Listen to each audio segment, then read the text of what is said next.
Uma das maneiras mais seguras de arruinar a nossa vida é estar em um relacionamento próximo com um narcisista. Seja um narcisista como pai, marido, esposa, colega ou amigo. Se formos forçados a lidar com um narcisista diariamente, sofremos. Mas pior do que ter um narcisista em nossas vidas é ser um narcisista. Nesse vídeo, vamos explorar o transtorno de caráter do narcisismo, observando em que ele consiste, o que causa e por que um número crescente de pessoas está se tornando narcisista. O narcisismo é baseado em dois fatores primários. Primeiro, um narcisista tem excesso de autoadmiração ou um senso de si grandioso ou inflado. Narcisistas, em outras palavras, julgam-se superiores à maioria das pessoas e se consideram mais bonitos, mais inteligentes, com status social mais alto, mais poderosos ou mais criativos do que realmente são.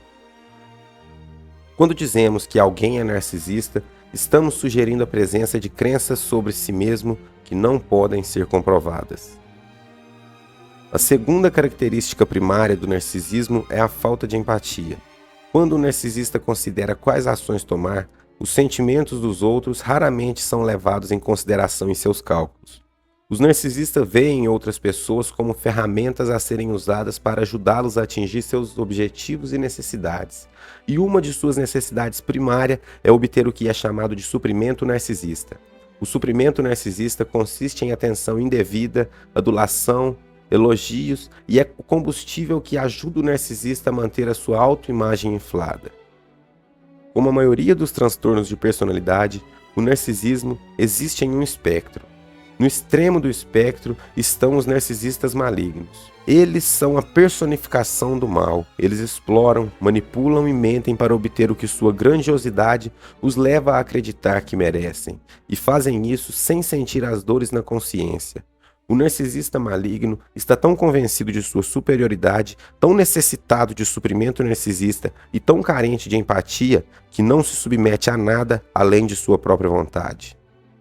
O narcisismo maligno é caracterizado por uma vontade não submetida. Todos os adultos mentalmente saudáveis se submetem de uma forma ou de outra a algo maior do que eles, seja Deus, a verdade, o amor ou algum outro ideal. Eles fazem o que Deus quer que ele faça, em vez do que eles desejam. Eles acreditam no que é verdade, em vez do que gostariam do que fosse verdade. E o que seus parceiros precisam se torna mais importantes para eles do que sua própria gratificação. Em resumo, em maior ou menor grau, todos os indivíduos mentalmente saudáveis se submetem a demandas de suas próprias consciências. E não é assim com os narcisistas malignos. No conflito entre sua culpa e sua vontade, é a culpa que deve ir embora e a vontade que deve prevalecer. Estima-se que apenas uma pequena parte da população seja narcisista maligno. Mas o número de pessoas que pode ser caracterizado como narcisistas leves e moderados excede em muito essa taxa. Esses indivíduos possuem uma autoimagem inflada, têm uma capacidade diminuída de empatia, exigem a admiração dos outros e mentem e manipulam para obter seu suprimento narcisista, mas um pouco menos do que o narcisista maligno. E quais são os fatores que dão origem ao narcisismo? Muitos psicólogos sugeriram que no cerne do narcisismo está a dor psicológica. Quer eles demonstrem ou mesmo percebam, os narcisistas estão sempre fugindo da dor. O principal tipo de dor da qual o narcisista foge é a vergonha. O psicólogo Andrew Morrison chegou a chamar a vergonha de lado inferior do narcisismo, enquanto o psicólogo Donald Nathanson escreveu que o narcisismo é o sistema através do qual atributos pessoais são exagerados para evitar a vergonha. A vergonha crônica ou severa é debilitante e reflete a uma avaliação negativa do eu. Frequentemente, essa avaliação negativa é resultado de uma falha percebida em corresponder às expectativas de nossa família, grupo de colegas ou sociedade em geral. E em contraste com a culpa que surge quando acreditamos que agimos de forma inapropriada, a vergonha surge quando sentimos que todo o nosso eu é inadequado. A vergonha parece sempre envolver uma diminuição mais ou menos repentina na autoestima, um momento em que somos revelados como um pouco menos do que queremos acreditar. A vergonha pode ser útil para impor normas sociais e manter a coesão do grupo, mas muitas vezes os indivíduos sofrem de vergonha não porque haja algo errado com eles, mas porque interagem com as pessoas cruéis que os ridicularizam ou rejeitam. Pais maliciosos ou negligentes, por exemplo, são uma causa muito comum de vergonha em crianças. Outras pessoas sentem vergonha porque vivem em uma sociedade doente e se recusam a aderir ao seu sistema de valores ou não conseguem viver de acordo com suas demandas irracionais. Mas não importa a causa, se os sentimentos da vergonha forem persistentes ou severos, uma reação defensiva é provocada. Algumas pessoas usam a vergonha como motivação para se melhorarem. Outras se afastam do mundo e descem às profundezas da depressão. Algumas se entorpecem por meio do vício, enquanto outras praticam uma evitação narcisista da vergonha, criando uma autoimagem grandiosa e então se iludindo de que tal imagem, em vez daquela que está provocando a vergonha, é uma representação verdadeira de quem eles são. Narcisismo é um termo que deve ser reservado para aquela parte da nossa autoimagem que seria abandonada se aceitássemos a vergonha. É uma máscara mal ajustada ou uma peruca mal feita, uma cinta ou espartilho projetado para nos mostrar como desejamos ser em vez de como somos, uma arrogância destinada a disfarçar a queda da desgraça, uma casa cheia de imitações de belas artes, joias falsas, um sotaque falso, qualquer coisa que façamos para chamar atenção para o eu que desejamos assumir em vez da pessoa que realmente somos. Quase tudo que os narcisistas dizem e fazem tem a intenção de evitar a experiência da vergonha. As defesas narcisistas que eles mobilizam contra a vergonha são tão extremas e penetrantes que colorem tudo sobre a personalidade, relacionamentos e comportamentos da pessoa, criando uma espécie de concha ou armadura contra a ameaça da vergonha. Ao observar um narcisista, pode ser difícil acreditar que ele esteja infectado pela vergonha. Eles parecem confiantes e com autoestima elevada, e parecem realmente acreditar em sua superioridade sobre os outros. Eles não parecem ser atormentados por dúvidas, ódio de si mesmo ou inseguranças e muitas vezes se movem pelo mundo social com confiança e arrogância. Mas um homem ou uma mulher que é verdadeiramente confiante não requer doses constantes de suprimento narcisista. Indivíduos psicologicamente saudáveis que possuem autoestima são resilientes a críticas e não são hiperfocados nas reações que sua autoimagem provoca nos outros. Os narcisistas, portanto, não podem ser considerados como tendo autoestima saudável, mas sim possuem o que os psicólogos chamam de autoestima instável. A autoestima instável do narcisista repousa sobre a base instável de sua autoimagem e requer um suprimento narcisista para ser mantida. Se o suprimento narcisista não estiver disponível, ou pior ainda, se a autoimagem do narcisista for ameaçada pela crítica, sua autoestima instável abre caminho para revelar a insegurança que infecta seu verdadeiro eu. Ocasionalmente, algum acidente da vida negará ao narcisista o privilégio da evitação narcisista, ou um inimigo implacável pode arrancar dele as camadas de cobertura que fornecem consolo. Então ele é deixado nu e sem amor, e subitamente em perigo. Como é impossível passar pela vida usando uma máscara narcisista de grandiosidade sem ocasionalmente esbarrar na dura parede da realidade, os narcisistas empregam outra forma de defesa para escapar de sentimentos de vergonha. Eles aprendem a reprimir quaisquer sentimentos negativos que entrem em conflito com a sua máscara de superioridade e se concentram mais na imagem que projetam para o mundo do que nos sentimentos que irradiam do corpo que habitam. Ou como o psicólogo e médico Alexander Lowen explica, os narcisistas estão mais preocupados com a aparência do que com o que sentem. Na verdade, eles negam sentimentos que contradizem a imagem que buscam. Quanto mais narcisista alguém é, menos se identifica com seus sentimentos. Quanto mais tempo um narcisista se identifica com uma imagem falsa, melhor ele se torna em reprimir sentimentos negativos. Mas essa habilidade tem um custo, pois para reprimir sentimentos com sucesso, o narcisista deve se desconectar do corpo, pois é do corpo que os efeitos do sentimento e da emoção surgem. Com o tempo, essa desconexão do corpo e a habilidade prejudicada de sentir emoções destroem a capacidade do narcisista de ter empatia, ou como Lowen explica. A negação do sentimento, característica de todos os narcisistas, é mais manifesta em seu comportamento em relação aos outros. Eles podem ser implacáveis, exploradores, sádicos ou destrutivos com uma pessoa porque são insensíveis ao sofrimento ou sentimento do outro. Essa insensibilidade deriva de uma insensibilidade aos próprios sentimentos. A empatia, a capacidade de sentir o humor ou os sentimentos de outras pessoas, é uma função da ressonância. Podemos sentir a tristeza de outra pessoa porque ela nos deixa tristes. Podemos compartilhar a alegria de outra pessoa porque ela evoca bons sentimentos em nós. Mas se somos incapazes de sentir tristeza ou alegria, não podemos responder a esses sentimentos em outra pessoa. E podemos até duvidar que ela tenha tais sentimentos.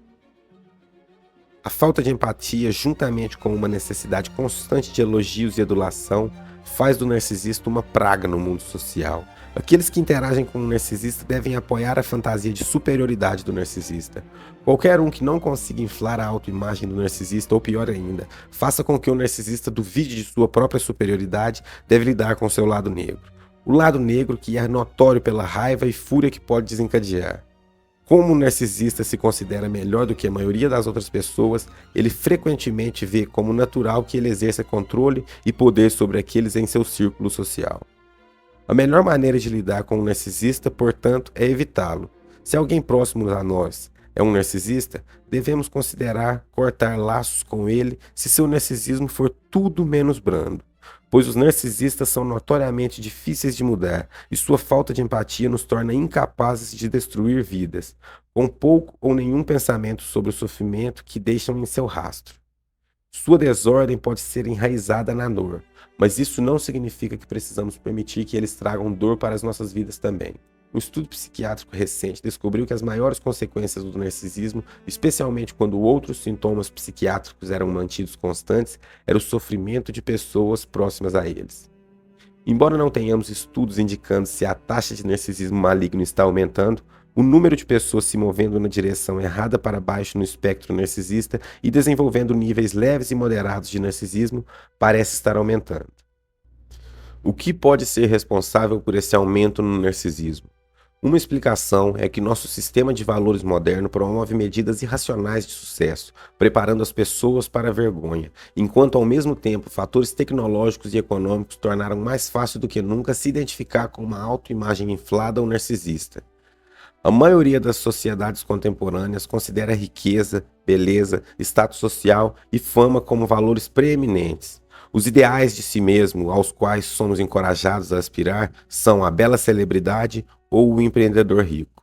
Se não pudermos atingir esses ideais, então deveríamos pelo menos ser uma pessoa atraente, viver em uma casa grande, dirigir um bom carro, ter um emprego de alto status e nos associarmos a outros indivíduos de altos status também.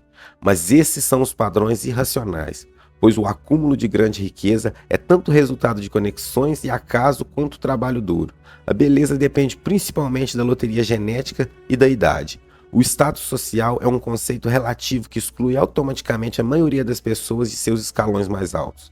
E a fama geralmente é concedida àqueles que criam um espetáculo ou alcançam notoriedade. Se formos levados a acreditar que devemos atingir essas coisas para sermos considerados um sucesso, muitos de nós estamos destinados a nos sentirmos fracassados e envergonhados. Para escapar dos sentimentos de um eu inadequado, a mídia social, em conjunto com uma economia baseada em dívidas, tornou a evitação narcisista da vergonha mais fácil do que nunca. Como uma mariposa voa para a chama, aqueles que sentem vergonha recorrem à mídia social, pois por meio da curadoria de perfis, podemos facilmente criar uma nova autoimagem para substituir a feiura e o fracasso que sentimos por dentro. Ao compartilhar apenas as partes mais lisonjeiras da nossa vida, ao postar os pensamentos mais espirituosos e as melhores fotos, a criação de um perfil tende a ser um exercício de inflação narcisista do eu, e aproveitar o brilho dos likes e comentários que uma postagem provoca é a extinção de uma necessidade de suprimento narcisista. Mas a facilidade com que podemos criar uma autoimagem inflada é ainda mais promovida por nossa economia baseada em dívidas. Taxas de juros baixas e fácil acesso ao crédito nos permitem fingir que somos mais ricos e mais bem-sucedidos do que realmente somos. Podemos usar o crédito para comprar um carro de luxo, tirar férias caras, hipotecar uma casa dos sonhos ou até mesmo financiar uma cirurgia plástica. Podemos então ir às mídias sociais para mostrar ao mundo que nosso crédito nos permitiu comprar e assim inflar ainda mais nossa autoimagem. A inflação no crédito leva à inflação na autoimagem, ajudando a epidemia de narcisismo a se espalhar por toda parte. Pegue uma cultura que promove autoadmiração e bens materiais, adicione a habilidade de realizar essa autoadmiração comprando coisas que você não pode realmente pagar, e muitas pessoas vivem a ilusão narcisista de que são ricas, bem-sucedidas e especiais. Quanto mais inflamos nossa autoimagem por meio das mídias sociais e do uso de crédito, mais os outros sintomas do narcisismo infectam nosso caráter. À medida que nos identificamos com uma imagem em vez do que nós verdadeiramente somos, nos desconectamos do nosso corpo, ao reprimir quaisquer sentimentos que nos tornem mais conscientes da mentira que estamos projetando no mundo. Com a repressão de nossos sentimentos, nossa capacidade de detectar as ressonâncias emocionais dos outros diminui, e com ela a nossa capacidade de empatia. A evitação narcisista da vergonha, portanto, é uma barganha do diabo. Pode nos anestesiar para a nossa dor, pelo menos temporariamente, mas a um grande custo, pois perdemos a capacidade de compartilhar a calorosa emocionalidade dos relacionamentos amorosos e perdemos a capacidade de cultivar um forte senso de identidade que está enraizado no firme solo da realidade. O narcisismo implica a liberdade da vergonha? Claro que não. A humilhação sempre está imediatamente abaixo da superfície do engano. Como as cidades construídas para filmes de faroeste, é tudo fachada e nenhuma profundidade. Uma situação construída para dar a aparência de normalidade com pouco ou nada por trás. Narcisismo, em suas formas mais extremas, pode ser visto como uma forma de insanidade. Ele representa uma divisão na personalidade de alguém entre o falso eu da grandiosidade e a realidade de quem realmente se é. Falhas, vergonha e tudo. O propósito da vida do narcisista é viver a mentira, que é se desconectar da realidade e sofrer de delírios potencialmente extremos que alteram como eles percebem os outros e o mundo ao seu redor. Na medida em que a identidade de alguém é baseada em uma imagem, ele não está em contato com a realidade do seu ser. Em todos os outros aspectos, o indivíduo pode parecer orientado e totalmente em contato com a realidade, mas há em sua personalidade uma fratura, talvez apenas uma quebra de linha fina, que constitui uma tendência à insanidade. Quando reconhecemos os perigos que vêm de uma autoimagem inflada, podemos escolher aderir aos valores que são mais atingíveis, mais propensos e a promover a saúde psicológica e menos propensos a nos infectar com a vergonha. Também podemos escolher nos abster de compartilhar nossa vida nas mídias sociais, no reconhecimento de que é muito difícil fazer isso sem nos tornarmos pelo menos um pouco narcisistas. Mas enquanto a maioria das pessoas em nossa sociedade considera a riqueza, beleza, status e fama como valores preeminentes, enquanto ao mesmo tempo as mídias sociais e uma economia baseada em dívidas oferecem um meio fácil de inflar o seu ego, a sociedade moderna só se tornará mais narcisista.